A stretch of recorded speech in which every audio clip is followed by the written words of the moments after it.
The cabin door clanked shut, followed by the pilot's booming voice over the intercom. "Sir, I demand you exit the aircraft immediately. You are delaying takeoff."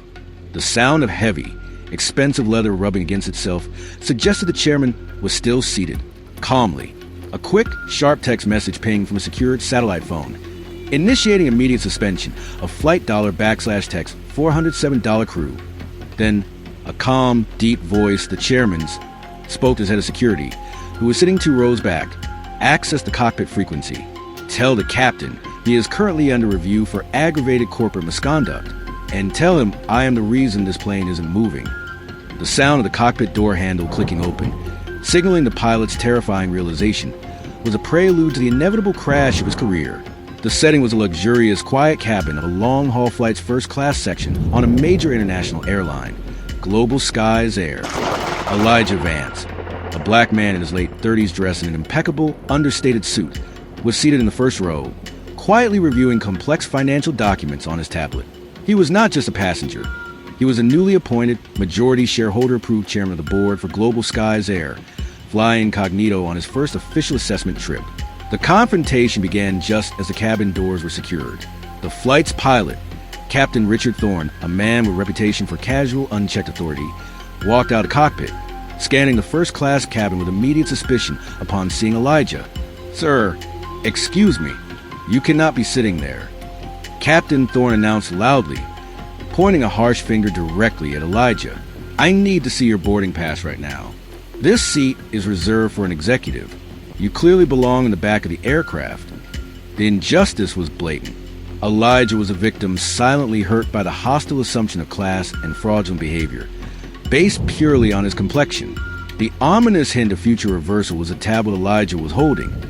It displayed the final acquisition documents for the majority controlling interest in the airline, documents Captain Thorne had no idea existed.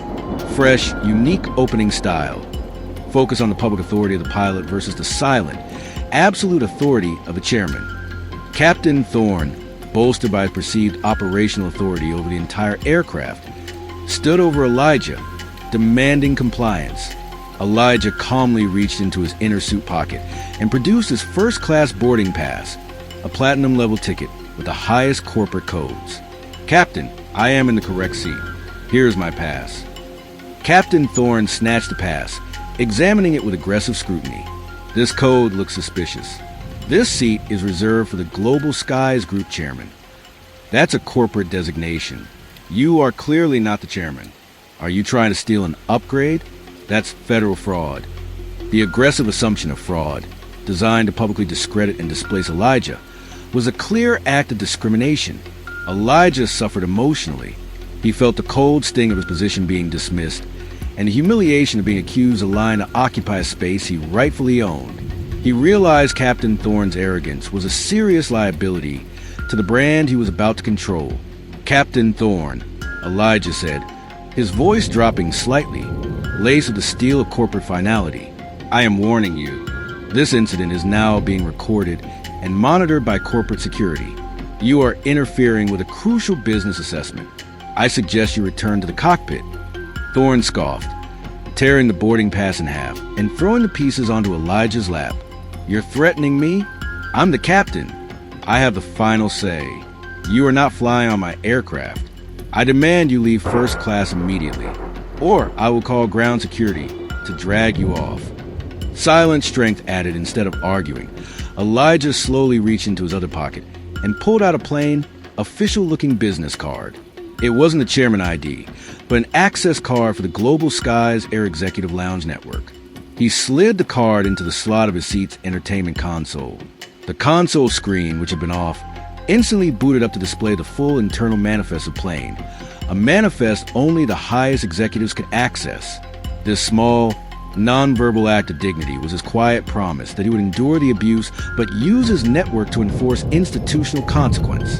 The tension surged as Captain Thorne saw the internal manifest screen flash on, but he dismissed it as a glitch or hacking attempt. "That's illegal access. That proves you're a fraud," Thorne shouted, stepping back and pulling out his radio to call ground staff. "Ground security. I have a threat in first class. Seat 1A, Request immediate extraction. A low-status relative intervened. The first-class flight attendant, a young woman named Sarah, who had quietly served Elijah on previous flights, stepped forward nervously. "Captain Thorne, I know Mr. Vance. He's been flying this route for months. He's fine." Thorne pointed a furious finger at Sarah. "You are relieved of duty. Complacency with fraud. Go back to the galley."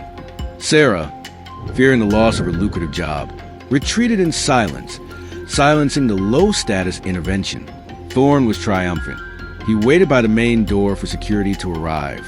"You should have cooperated, sir. Now you'll be facing multiple federal charges." However, a high-status character was watching. Chief Operations Officer, COO. David Lee of Global Skies Air had been alerted to the security breach triggered by the emergency access card in 1A.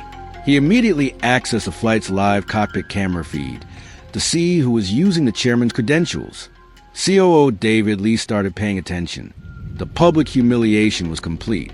Elijah Vance, the new chairman, was now sitting calmly while waiting for security to physically drag him off the plane he owned. The injustice was a total disregard for his identity and the casual willingness of the captain to damage his corporate assets, the airline's reputation, and its staff. Elijah pulled out his secured satellite phone, not to call the police, but to call the Global Skies corporate legal team. "Captain Thorne, I am informing you that you are currently delaying a flight and placing this company in breach of its regulatory schedule," Elijah stated, his voice now purely corporate and devoid of personal feeling. "You are about to suffer the consequences of violating a $\text zero tolerance code, $ for passenger harassment." Thorne laughed again, clinging to his cockpit authority. "Code? I am the captain. I make the codes up here." He saw the first ground security personnel approaching the plane. The story now hangs at the moment of peak crisis, with the chairman detained and ground security about to step aboard, guaranteeing the captain's immediate termination. Just before the shocking reveal, we want to take a quick moment to thank you for your support, love, and kindness. We wouldn't have come this far without you. Subscribing is one of the best ways you can help us. It's quick, free, and allows us to continue to bring you great content. Your support means everything. Let's keep this channel growing collectively. Where are you watching from? Drop your city and country in the comments below. Thank you very much. Now let's get back to the story. Captain Thorne opened the main door to allow the security team onto the aircraft. He's resisting. Seat 1A. Elijah Vance lowered his phone and spoke 3 final, urgent words into secured satellite line. "Execute. CEO confirmation." The command, "Execute. CEO confirmation," was a final corporate directive for the highest echelons of Global Skies Air. It bypassed the entire operational hierarchy and signaled the immediate, irreversible termination of all personnel involved in harassment. The immediate effect on Captain Richard Thorne was catastrophic. As the ground security team stepped onto the plane, they were met not by the captain, but by an emergency transmission over the main PA system, a voice that was recognized by every employee, the voice of CEO Sarah Lynn. "Attention flight $text $407 crew and passengers. This is CEO Lynn. Due to an egregious breach of corporate conduct and direct violation of the zero-tolerance policy, Captain Richard Thorne is immediately suspended, removed from the flight roster, and permanently relieved of his duty authority." Captain Thorne froze, staring at the intercom. He shouted at the security guards, "Ignore that. It's a prank. I'm the captain." The head of the ground security team, however, was already holding a secure tablet. He walked straight past Thorne and stopped in front of Elijah Vance. He did not look at the captain. "Mr. Vance, sir," the security chief said formally, "your personal flight is cleared for immediate departure. We apologize for the delay. We have sealed the cockpit." Elijah Vance stood up slowly. He retrieved his torn boarding pass fragments from his seat and walked toward the captain. The truth revealed was absolute. Thorne finally looked at Elijah's face, connecting it to the high-resolution photo on the security chief's tablet, which was displaying the new corporate hierarchy chart. He hadn't just insulted a black passenger. He had publicly defamed and attempted to illegally detain Elijah Vance, the chairman of the entire Global Skies Air Board. The underestimated person was revealed as the undisputed corporate authority. The wrongdoers went silent, realizing they had attacked the person who signed their paychecks. And now, their severance papers. Elijah Vance did not raise his voice. He simply held out the torn boarding pass fragments to the captain. Captain Thorne, I try to warn you that you were interfering with a crucial business assessment. You chose to assume fraud over authority. Elijah said, his voice calm, yet resonating with chilling finality. As chairman, my first official action is to enforce the aggravated corporate misconduct clause, Section 4 today. You are not only terminated, but your actions have caused a major international flight delay and necessitated an immediate corporate investigation. That investigation starts with your pension and liability insurance. The delivery of instant karma was relentless.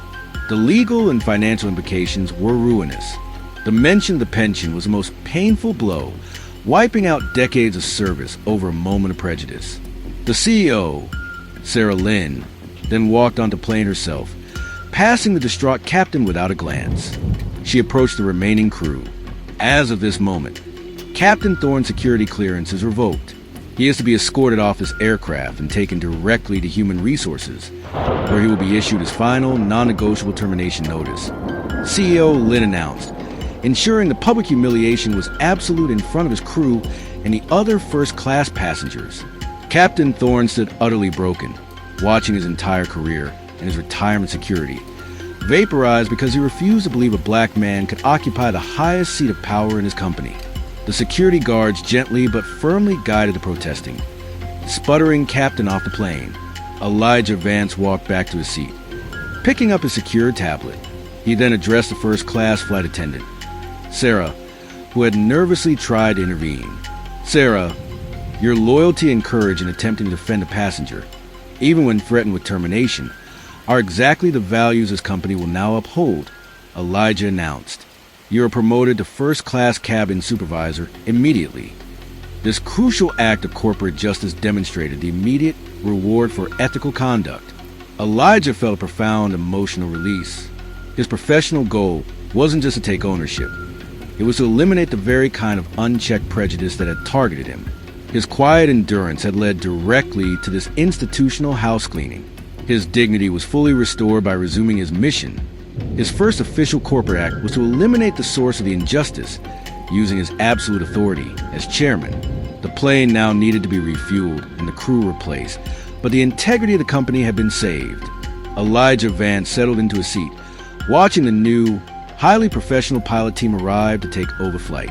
His emotional closure came from knowing that Captain Thorne's prejudice had cost him everything, a consequence delivered with the cold, impersonal logic of corporate law. Deep reflection.